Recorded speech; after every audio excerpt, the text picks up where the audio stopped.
Sure তো উনি? হ্যাঁ কালকে না দেখলাম, আমার তো মনে আছে। চলো চলো, আচ্ছা আচ্ছা চলো। হাতের মধ্যে বইরে বইরে গেছে গান। তারপরে আমি আমার বাবা মাকে বলি না, আমার মারও বলি না, আমার মা আমার বলে যা আমাদের জন্য তো জীবনটা নষ্ট করলি। ভাইয়েরা বলে তুমি গাড়ি চালাও না, কিন্তু গাড়ি যদি না চালাতে তাহলে ওরা চলবে কিভাবে? মানে অটোটা আপনি কিস্তিতে নিচ্ছেন 1 মাস আগে, কিস্তির টাকা এখনো দেওয়া হয় নাই? না, কত টাকা অটো নেওয়া হয়েছে? 60,000 টাকা। 60,000 টাকা। আমি আপনাকে কথা দিয়ে গেলাম, আল্লাহ পাকের উপর বিশ্বাস রেখে ভরসা রেখে ছোট্ট একটা সুযোগ দিবেন, এমন একজন অসহায় বোনের পাশে যেন দাঁড়াতে পারি। বাবু কবির আসো। আসসালামু আলাইকুম ভাইয়া, যে একটা আপু রিক্সা চালায়, এখানে মনে হয় মাঝে মাঝে ট্রিপ বেশি মারে, চিনেন বা দেখছেন? চেহারা তো দেখা যায় না। এখানে একটা মহিলা বয়া আছিল, বোরকা বান্ধা। মাত্র বসা ছিল 15-20 মিনিট আগে, বোরকা পরা অটো চালায়। এই 15-20 মিনিট আগে নাকি বসা ছিল। ওনাকে দেখছেন? এখানে তো বোরকা বিন্দা মাস্কটা পরা। এখানে একটা বয়া আছিল, ওই যে গাড়িটা আছে না, ওই কামবাটা বয়া আছিল। হ্যাঁ ওনাকে দেখেন তো, চেনেন নাকি? চেনেন? বোরকা পরা থাকে, চেহারা চিনবেন না তো? হ্যাঁ, উনি উনি উনি উনি আসছিল? বুঝি না। সবসময় কমলাপুর খেপ মারে? তো বাসা চিনেন বা এমনিতে চিনেন? দেখা হয় পর্যন্ত?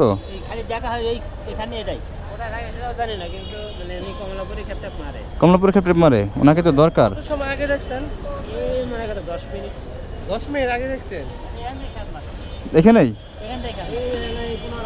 আল্লাহ, ওনাকে একটু দরকার আমার, তো পাবো কোথায় ওনাকে? আসসালামু আলাইকুম। ওনাকে মানে চিনেন? মহিলা অটো চালায় বোরকা পরে। হ্যাঁ, ওনারা দেখছি আমি। হ্যাঁ ওনারা আমি দেখছি। মানে চিনেন নাকি? একটু আগে নাকি এখানে ছিল? চিনি না, কিন্তু দেখছি গাড়ি চালাইতে। এখানে আসে বেশি? এই জায়গাও আহে, আর এদিকের থেকে আপনার গুলিস্তানের ওদিকে থাকে বেশি দেখছি। এভাবে তো ওনাকে চিনেন? বাসা কোথায় জানেন? না, উনিও চিনেন না। আমি দেখি যে গাড়ি চালাইতে দেখি বোরকা পরে। হ্যাঁ এখানে গাড়ি চলে। এখানেই? তাহলে ওনাকে এইভাবে, হ্যাঁ হ্যাঁ হ্যাঁ অটো চালায় এখানে গাড়ি চলে। এখানেই তো এইভাবে কখন পাবো? হ্যাঁ আমরা একটু খুঁজি। এক কাজ করো তো কবির, তুমি বাইরে যাও তো, তুমি একটু বাইরে যা দেখো। বাবু তুমি এক কাজ করো, তুমি একটু ভিতরের দিকে যাও। একদম না, ভিতরে তো অটো যেতে দেয় না, ওই পারে যাও একটু কষ্ট করে, তুমি একটু দেখো। হ্যাঁ হ্যাঁ হ্যাঁ, ওই যে ইউটিউব থেকে ভিডিওটা ছবি বের করে মানুষকে দেখাও একটু, আমি এখানে দেখতেছি একটু। মামা উনি এখানে কি আবার আসার সম্ভাবনা আছে? হ্যাঁ এই জায়গায় আসবে? এখানে আসবে? তাহলে কারণ কি এভাবে তো রাস্তার মধ্যে খুঁজে বের করা সম্ভব না তো। বাবু তুমি একটু ওই পাশে দেখো, ওনারা বলতেছে এখানে নাকি ট্রিপ বেশি মারো উনি, রেলওয়ে স্টেশনের। কবিরকে পাঠাইছি বাইরে, কবির একটু বসুক এখানে, আমি এখানে আসি, তুমি একটু ওই পাশে যাও, ওইখানে জাস্ট একটু বসে থাকো। আমি এখানে দেখি 1-1.5 ঘন্টা বসা একটু দেখি একটু। আসসালামু আলাইকুম সবাইকে, আশা করি সবাই ভালো আছেন। আজকে কমলাপুর রেলওয়ে স্টেশনে চলে আসছে এই কারণে, আপনারা গতকাল একটা ভিডিও দেখছেন, একজন নারী রিক্সা চালক, উনি রিক্সা চালায় পর্দা সহিত আর কি, বোরকা পরা অবস্থায়। তো গতকাল আমরা তাকে 1 মাসের বাজার করে দিছি। তার সাথে কথা বলা অবস্থায় পরে জানতে পারলাম যে তার 7 বছর বয়স থেকে তার জীবনের স্ট্রাগল শুরু। তার বাবার বাড়ি থাকতে তিনি সুখ পায় না, কারণ বাবা মেয়ে পছন্দ করে না, উনি মেয়ে মানুষ, বাবা তাকে অবহেলা করতো। দেন উনি স্বামীর বাড়ি গিয়ে একটু সুখ পাবে, সেই সুখটা তার কপালে ছিল না, সেই কপালে জোটে নাই। বিয়ের 2 বছর 4 মাস পর স্বামী তাকে তালাক দিয়ে চলে যায় অন্য একটি বিয়ে করে। তো আমরা ভিডিওটা পোস্ট করার পর কমেন্ট সেকশনে, ইউটিউবে, ফেসবুক পেজে, ড্রিম বাইকারে কমেন্ট সেকশনে অনেক ভাই ও বোনেরা তাকে সাহায্য করার জন্য আমাকে বারবার অনুরোধ করছে যে হানিফ ভাই তার পাশে একটু দাঁড়ান, দেখেন কিছু করতে পারেন কিনা, আমরা সবাই তাকে সাহায্য করতে চাই। তো আপনাদের অনুরোধ রাখার জন্য পর আমি চিন্তা করলাম, রোজার মাস, একজনের পাশে যদি আমরা ওইরকমভাবে দাঁড়াতে পারি, একটা মানুষের যদি লাইফ যদি আমরা চেঞ্জ করতে পারি এই রোজার মাসে, আমাদের সামান্য ছোট্ট একটি উদ্যোগে তার জীবন যদি পরিবর্তন হয়, এর থেকে কোনো ভালো কাজ হয় না আমার মনে হয়। তো সেই উদ্দেশ্যে আজকে আমরা কমলাপুর রেলওয়ে স্টেশনে চলে আসি তাকে খোঁজার জন্য। আর তার বাসা আমরা জানি না, তার ফোন নম্বর আমার কাছে নাই। আর এখানে এসে সবাই বললো উনি নাকি এখানেই ট্রিপ বেশি মারে, তা আমরা অন্তত এখানে একটু বসে দেখি। হ্যাঁ তাই নাকি? কোথায় উনি দেখছো তুমি? চলো চলো চলো চলো চলো, শিওর তো উনি? হ্যাঁ কালকে না দেখলাম, আমার তো মনে আছে। চলো চলো, আচ্ছা আচ্ছা চলো। কোন দিকে গেছে দেখি মামা, একটু পিছানো, কোন দিকে গেছে? বসো বসো, বাবু ওই পাশে আছে, বসো বসো, তাদের বসো। কখন দেখছো? মাত্র? পেলাম না নদীর দিকে। হ্যাঁ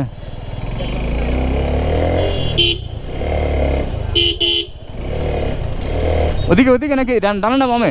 সোজা।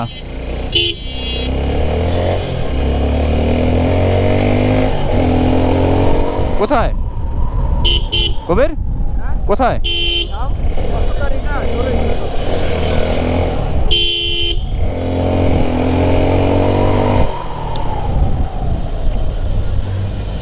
কোথায়? জ্যাম তো, আবার জ্যামে পড়ে গেল নাকি? হ্যাঁ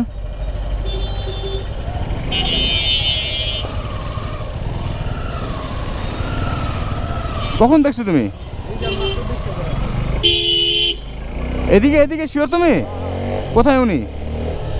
এই যে পাইছি পাইছি পাইছি পাইছি, হ্যাঁ উনি উনি উনি পাইছি। ওনার গাড়িতে যাত্রী আছে তো? বললাম না যাত্রী দেখলাম, হ্যাঁ যাত্রী প্রতিদিন বললো। দেখি, আলহামদুলিল্লাহ ওনাকে আমরা পাইছি। কমলাপুর রেল স্টেশনের যে রিক্সা চালক যারা ছিলেন ওনারা কিন্তু সবাই বলছে যে উনি কিন্তু এই এলাকায় বেশি ট্রিপ মারে আর কমলাপুর রেল স্টেশনেই থাকে। আপু আসসালামু আলাইকুম, ভালো আছেন? ও ওনার যাত্রী আছে। যাচ্ছেন কোথায় আপু? আচ্ছা ঠিক আছে, যান যান যান যান। তাহলে তো আমার খুশি লাগতেছে।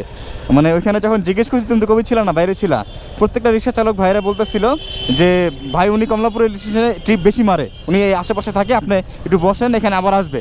আর 15-20 মিনিট আগেই নাকি ওখানে ছিল। যাক, তাদের কথা সত্য হয়েছে। বাবুকে একটা ফোন দাও।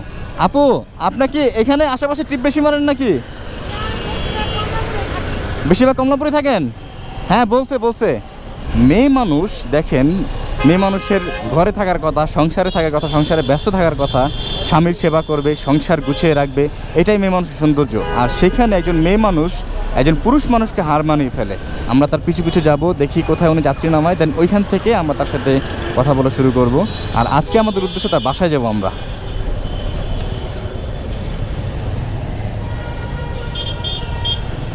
ও এখানে। আপু আসসালামু আলাইকুম, ভালো আছেন? আপনাকে খোঁজার জন্য রেল স্টেশনে অনেকের কাছে জিজ্ঞেস করছি। রেল স্টেশনে ঢোকার আগে নাকি 15-20 মিনিট আগে আপনি চলে গেছেন। কয়েকজন বললো, পরে বললো যে আপনি এখানে থাকেন, উনি এখানে আসবে। কোথায়? রেল স্টেশনের আপনার ট্রিপ বেশি মারেন, কারণ কি? ওখান থেকে একটু যাত্রী পাওয়া যায় বেশি? বেশি আসে, যেখানে 50 টাকা ভাড়া ওখানে 60 টাকা পাওয়া যায়, তাই? এরকম আর কি। বাসা যেন কোথায় বলছিলেন? নন্দীপাড়া। নন্দীপাড়া। আচ্ছা আপু, আপনার বাসায় থাকে কে কে? আমি থাকি আর আমার ভাগ্নে থাকে। আপনি আর আপনার ভাগ্নে। আপনার বাবা মা কোথায় থাকে? বাবা মা দেশে থাকে। গ্রামে থাকে। আজকে আপনাকে একটু ডিস্টার্ব করবো, আপনার বাসায় আমি যাব, কোনো অসুবিধা হবে? হ্যাঁ, তা আপনার যে ট্রিপ নষ্ট হবে ভাড়া আমি দিয়ে দিব, কোনো অসুবিধা হবে বাসায় গেলে? ভাড়া না দিলে চলবে? আচ্ছা চলেন আপনার বাসায় একটু যাবো, একটু কাজ আছে। হ্যাঁ চলেন আপু। আপু অটো এটা কি ভাড়া চালান নাকি? ভাড়া চালাই বলতে একজনের থেকে টাকা নিয়ে এসেছিলাম। বলছিলেন কিস্তিতে? কিস্তি শোধ হয়েছে? কত টাকা দিচ্ছেন? এখন পর্যন্ত দেয় নাই, প্রায় 1 মাসের মতো হয়েছে গাড়ি নিচ্ছি। ও মাত্র 1 মাস? আচ্ছা, তো ভাড়া আপনি যা পান কিস্তি টাকা শোধ করবেন না নিজে খাবেন, না আপনার মার জন্য টাকা পাঠাবেন গ্রামে, বাবা মার জন্য? এটা নিয়ে একটু সমস্যায় আছি, টাকাটা ক্লিয়ার দিতে পারতেছি না। আবার যারে বলছি তার একটু বলছি যে যেভাবে হোক আমি 60,000 টাকা দিয়ে তারপরে আমার গাড়িটা আমার নামে 60,000 টাকা? আচ্ছা আচ্ছা, ইনশাল্লাহ ইনশাল্লাহ। কালকে বাজার কি করছেন? হ্যাঁ আছে? আচ্ছা, আমার মারে বলছি, আমার মা বলছে ভালো হয়েছে, আপনার জন্য দোয়া করছে। আপনার মাকে বলছেন? আপনার মা দোয়া করছে আমার জন্য? আলহামদুলিল্লাহ আলহামদুলিল্লাহ। আমরা সম্ভবত ওনার বাসার কাছাকাছি চলে আসছি, এর মধ্যে অনেক রাস্তা পার হয়ে আসছে আমরা, অনেক ভিতরে ওনার বাসা। বাসা কি আরো দূরে নাকি আপু? সামনে না? আমিও বুঝতে পারছি আরো সামনেই। ওই হিসাবে তো আপনার বাসা অনেক দূর আপু। হ্যাঁ, আরে আল্লাহ, আচ্ছা আপনাকে কষ্ট দিলাম আজকে।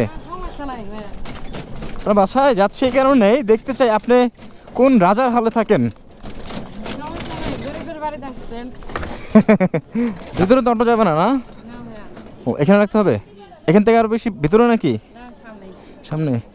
আচ্ছা, অটো এখানে রাখবেন? সমস্যা হবে না? বুঝছেন কিন্তু? আচ্ছা আচ্ছা। আপনার বোরকা কি একটাই নাকি আপু? কারণ কি আর নাই? একটা বোরকাতে চলেন? কিন্তু ছিঁড়া দেখলাম তো, এই কারণে বললাম। বোরকার অবস্থা তো অনেক খারাপ। বাসা এটা ঢুকলাম আপু। হ্যাঁ, বিসমিল্লাহ। এটা আপনার ঘর তাহলে, না? আরে আল্লাহ, এই ঘরে আপনি একাই থাকেন? ভাড়া কত আপু এটার? 2500 টাকা। আল্লাহ। ও বাজার করে দিছি কালকে, বাজার এখনো চালের বস্তা তো খুলে নেই নাই, কারণ কি? ভাঙি নাই, ওই চিন্তা করছি যে এত দামি চাউল, এর আগে তো কখনো এরকম দামি চাউল খাই নাই, তো ভাবছি আমার মা আসলে পরে এগুলো আমার মারে দিব। মানে কি এই জন্য আপনি মানে দামি চালের এর আগে খান নাই কখনো? মার জন্য রেখে দিছেন? জি, বাবা মা ছাড়া এগুলো খাইতে পারবো না। বাবা মা ছাড়া এগুলো খেতে পারবেন না, এর জন্য চালের বস্তা এখনো খুলেনি নাই? আরে আল্লাহ, এইভাবে রেখে দিছেন। বসেন আপু, বসেন বসেন। বসেন ভাই আপনি। এই ঘরে থাকেন আপনি একা, না? আল্লাহ। বাবা মা তো গ্রামে থাকে? জি, আমার মা বাবা ভাই দুইটা দেশে থাকে। আপনারা মোট কয় ভাই বোন? আমরা বর্তমানে 4 জন আছি, 2 বোন 2 ভাই। 2 বোন 2 ভাই। জি। তা আপনি একা যে এত কষ্ট করতেছেন, আপনি অসুস্থ হয়ে গেলে তখন আপনার দেখা কে আছে? আমাকে দেখার মতো আল্লাহ আছে, বাবা মা তো আছে, কিন্তু ছোট থেকে তো বাবার আদর কি পাই নাই, তো যথেষ্ট পরিমাণ বাবার সাপোর্ট না পাইলেও আমার মার সাপোর্ট আমি পাইছি। এমনকি ছোট থেকে এই পর্যন্ত কষ্ট করতেছি শুধু আমার মা বাবার জন্যই। ভাই একটা মৌলানা বানাইছি। ভাইকে মাওলানা বানাইছেন আপনি? জি, আমার মানে আপনার খরচ দিয়ে আর কি? জি, আমার যখন 7 বছর তখন থেকে আমি ঢাকায় থাকি, তো যখন আস্তে আস্তে বড় হলাম চিন্তা করলাম যে আমি ছাড়া আমার ফ্যামিলিরে দেখার মতো কেউ নাই, তো ভাইগুলো ছোট ছোট, তো চিন্তা করলাম মানে 3তে পড়ার পরে তখন আমি চিন্তা করলাম যে ভাই তো একটা, আমরা তো পড়ালেখা করতে পারি নাই, যত বাবা মা কষ্ট করছে, খাবার দাবার ওরকম ছিল না, অনেকটাই কষ্ট করছি, একবেলা খেলে আরেকবেলা খাইতে পারতাম না, তো মা অনেকটাই কষ্ট করে আমাকে বড় করছে, তো আমি ছাড়া আমার ফ্যামিলির টানার মতো কেউ নাই। আপনি বড় মেয়ে? না, আমি 2 নাম্বার, মানে আমার বড় বোনের পরে আমি। উনি কোথায়? ইনি তার শ্বশুর বাড়ি আছে। উনি আলাদা ওনার মতো আর কি? জি, বিয়ে দেওয়া হয়েছে, তাও আমি দিছি এর বড় বোনের। আমার কিছু টাকা ছিল, কাজ করে করে ডিমান্ডটা দিয়ে বিয়ে দিছি বড় বোনের। ভাই একটু ছোটই, ওইটা আমি মাদ্রাসা দিছি, হুজুরে বলছি যে হুজুর আমি পড়বো না, আপনি আমার ভাইরে কোরআন শরীফটা পড়ান কিংবা মৌলানা লাইলে নিয়ে যান, তো আমার মার বাপের জানাজাটা যাতে করতে পারে। তো ওই অনুমানে আমার লেখাপড়া বাদ দিয়ে আমি ঢাকা চলে আসি। চলে আসার পরে আমার হাজব্যান্ডের সাথে পরিচয় হয়। হাজব্যান্ডের সাথে পরিচয় হওয়ার পরে 2.5 বছর পরে হাজব্যান্ড ছাইরা দিল আপনাকে? জি, তারপরে সৌদি আরব গেলাম। আপনি সৌদি আরবে গেছেন? জি ভাইয়া। আল্লাহ, এটা কবে? আগে আমি এখানে পা ভ্যান গাড়ি চালাইছি 1 বছর করোনার ভিতরে। পায়ের ভ্যান গাড়ি করোনার সময়? জি। তারপর? পা ভ্যান গাড়ি চালানোর পরে দেখি ওটা তো আমার কোনো ফায়দা হয় না, তখন অটো নিয়ে বেরোইছি, অনেকজনের অনেক কথা শুনছি, অনেক অপমান অপদস্থ হয়েছি, তারপর হাল ছাড়ি নাই, কেননা আমার একটাই উদ্দেশ্য যে আমার ফ্যামিলির আমার টানা লাগবো, কারণ আমি ছাড়া হ্যাঁ করে খাবার মতো ওরকম কোনো পজিশন নাই। তো আস্তে আস্তে সৌদি আরব গেলাম। সৌদি আরব যাওয়ার পরে মা বাপের দেখার মতো একটু পজিশন করবো, কিন্তু আমার মা যথেষ্ট পরিমাণে আমার সাপোর্ট দিছে।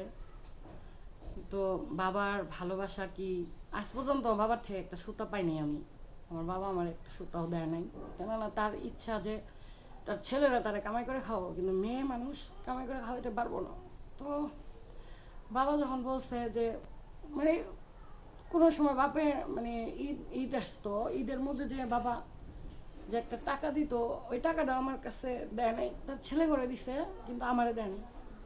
ঈদে কোনো কিছু কিনে দিত না? না, এখন পর্যন্ত আমার বাবা আমার একটা সুতা দেয় নাই।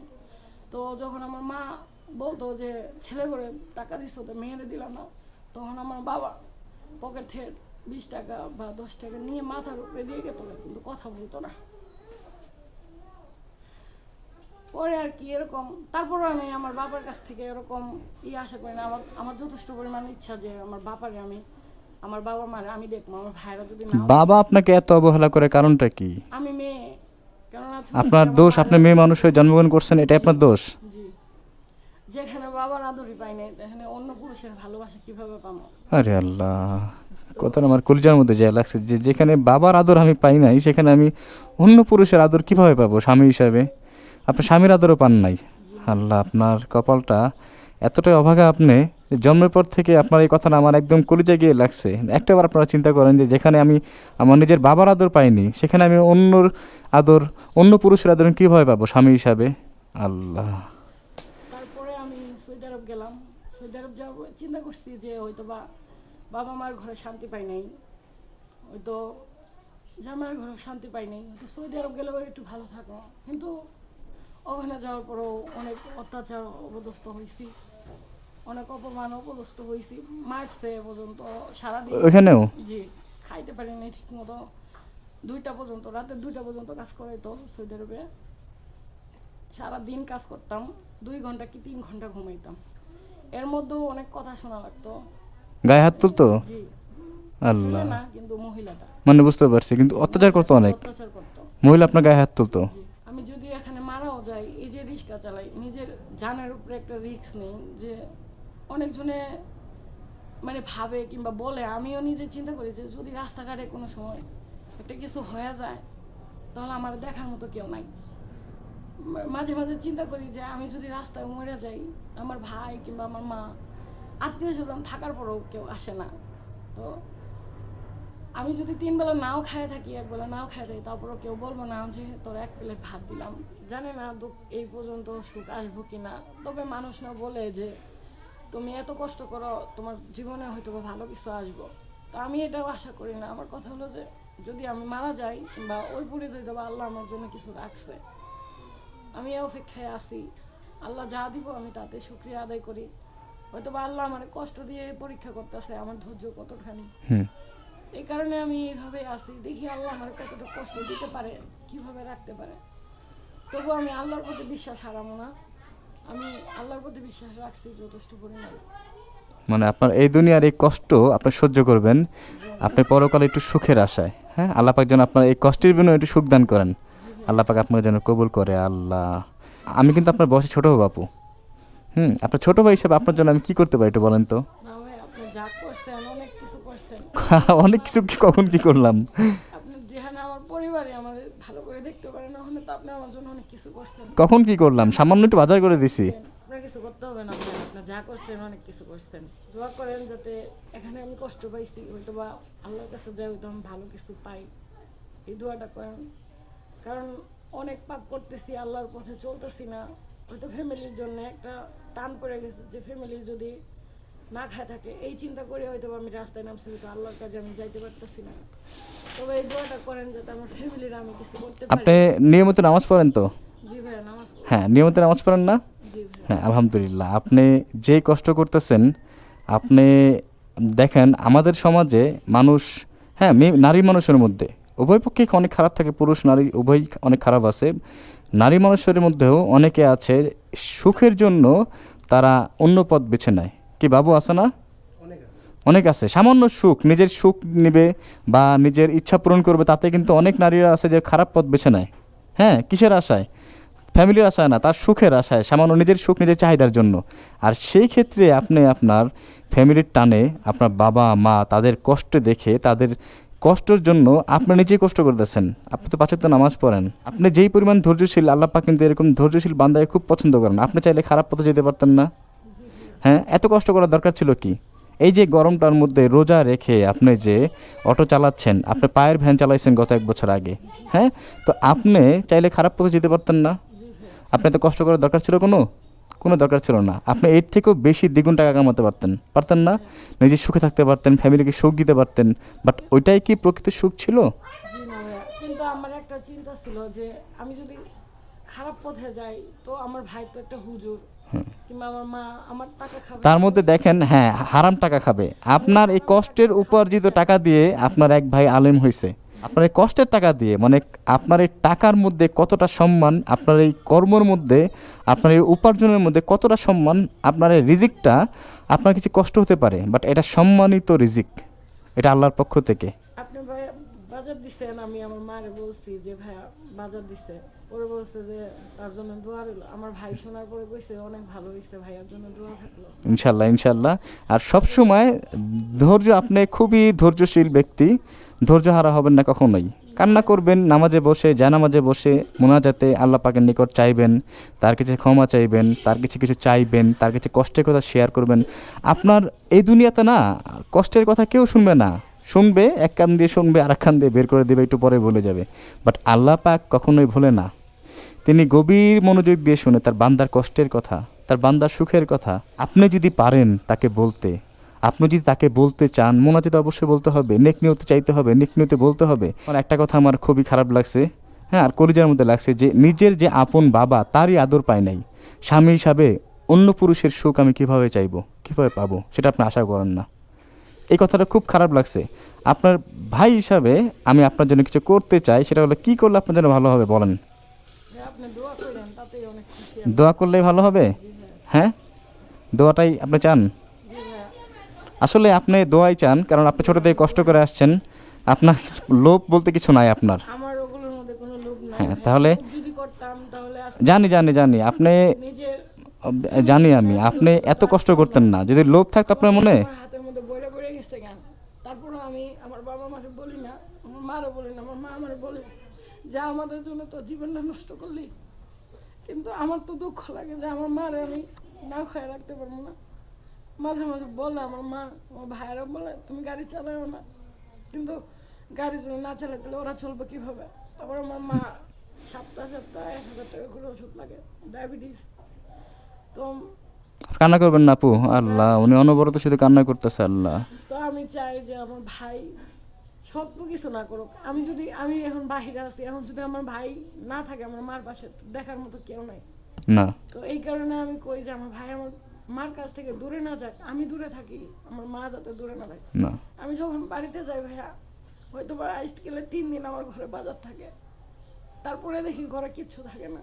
তো বাধ্যগত আমি আবার ঢাকায় চলে আসি, যে আমি থাকলে হয়তো বা আরো একজনের খাবার নষ্ট হয়ে যাবো। এখন আমার মা অনেক কষ্ট করে। একটা মানুষ কতটা কষ্ট করে তার জীবনে, জন্ম থেকেই শুরু তার কষ্ট, এই কষ্ট শেষ কবে আল্লাহ পাক ভালো জানেন। ভিটাটা পর্যন্ত নাই। আল্লাহ, আপু আমি আপনাকে কিভাবে বুঝাবো আমি নিজেও জানি না। লাস্ট একটা কথা বলতে চাই, সেটা হলো আপনার অটোটা আপনি কিস্তিতে নিচ্ছেন 1 মাস আগে, কিস্তির টাকা এখনো দেওয়া হয় নাই। না ভাইয়া, কত টাকা অটো নেওয়া হয়েছে? 60,000 টাকা। 60,000 টাকা। আমি আপনাকে কথা দিয়ে গেলাম, আল্লাহ পাকের উপর বিশ্বাস রেখে, ভরসা রেখে আল্লাহ পাক আপনাকে উত্তম রিজিকের ব্যবস্থা করে দিবেন। হ্যাঁ, আমি আপনার সাথে দেখা করব প্রায় 3 দিন পর ইনশাল্লাহ। 3 দিন পর দেখা করব।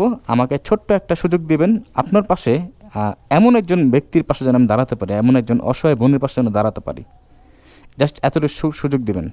হ্যাঁ, আপনার আল্লাহ পাক আপনার জন্য উত্তম রিজিক ব্যবস্থা করে রাখছেন। আপনি দেখেন, আমি বলে গেলাম, আল্লাহ পাকের উপর ভরসা রেখে, বিশ্বাস রেখে আপনি নিরাশ হবেন না।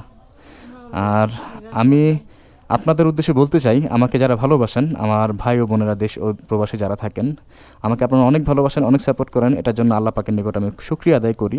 আপনাদের নিকট আমি 2 হাত উঠিয়ে আমি চাইবো ওনার জন্য অন্তত কিছুটা করে দেওয়ার জন্য। আপনাদের নিয়ে আমি বরাবর অনেক মানুষের জন্য অনেক কিছু করেছি, সেটা একা না, আমি 10 জনকে নিয়ে করেছি। আর সেই 10 জন জনশক্তি হলো আপনারা। এই আপুর জন্য আমি আপনাদের নিকট হাত জোর করে বলবো, যার যতটুকু সম্ভব একটু ওনার পাশে দাঁড়াবেন। রমজান মাস, এই রমজান মাস হলো দান সৎকার মাস, সিয়াম সাধনার মাস। দান করতে হলে বড় অঙ্কের টাকা লাগে না, দান করতে হলে বড় অঙ্কের তার মন দরকার। হ্যাঁ, আপনার মন থেকে এই মাসে আপনি সামান্য কাউকে যদি আপনার মন থেকে যদি ধরেন আপনি 500 টাকা দিচ্ছেন বা 1 টাকা দিচ্ছেন, সেটা আল্লাহ পাক কবুল করে নেবে। এটাই আমাদের সুযোগ। আমরা এই রমজান মাসে আমরা যে এই রোজা পেয়েছি, আমরা কি বলতে পারবো কেউ যে আগামী বছর আমরা রোজার মাসে আমরা রোজা পাবো? রমজান মাসে আমরা থাকবো কেউ বলতে পারবো না, হতে পারে এটাই আমাদের শেষ রোজা, হতে পারে এটাই আমাদের শেষ রমজান। আমাদের সামান্য একটি উদ্যোগে একটা মানুষের জীবন পরিপূর্ণভাবে বদলে যাবে, সেটা আমরাও চাই, আপনারাও চান। আপনাদের নিকট আমি আবার হাত জোর করে বলবো, যার যতটুকু সম্ভব তার পাশে দাঁড়াবেন। আল্লাহ পাক জানি না কার কোন দানের উসিলায় আল্লাহ পাক ক্ষমা করে দেন, এটা আল্লাহ পাক ভালো জানেন, আমরা জাস্ট চেষ্টা করতে পারি। আর আপু, আপনাকে আমি কথা দিয়ে গেলাম, আমি ইনশাআল্লাহ 3 দিন পর আপনার সাথে দেখা করব। আমি কথা দিয়ে গেলাম আল্লাহ পাকের উপর ভরসা রেখে, আস্থা রেখে। আর এটা হলো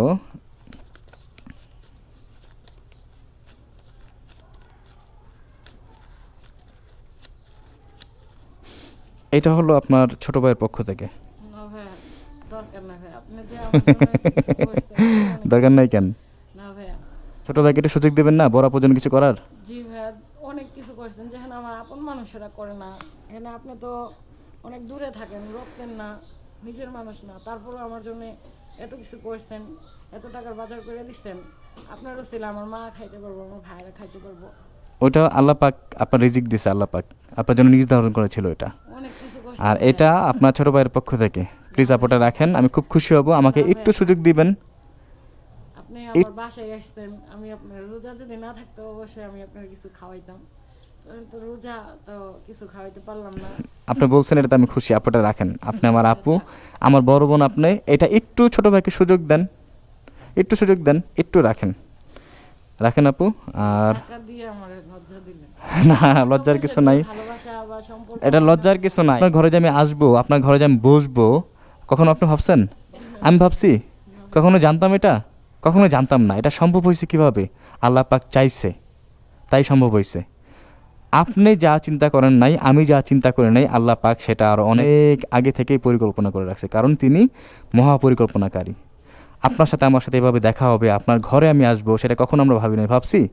গতকালকের আগের দিনও ভাবি নাই। তাহলে এটা কীভাবে সম্ভব হয়েছে? আল্লাহ পাক চাইছে, তাই সম্ভব হয়েছে। ইনশাআল্লাহ আল্লাহ পাক আপনার জন্য উত্তম রিজিক দানের ব্যবস্থা করে রাখছে, উত্তম রিজিক আপনাকে দান করবেন ইনশাআল্লাহ, আমরা এটাই চাই। আপনার সাথে আমি দেখা করব 3 দিন পর। ভালো থাকবেন আপু, আমি যাই তাহলে। আল্লাহ পাক আপনাকে ভালো রাখুক, দেখা হবে ইনশাআল্লাহ আবার। আসসালামু আলাইকুম।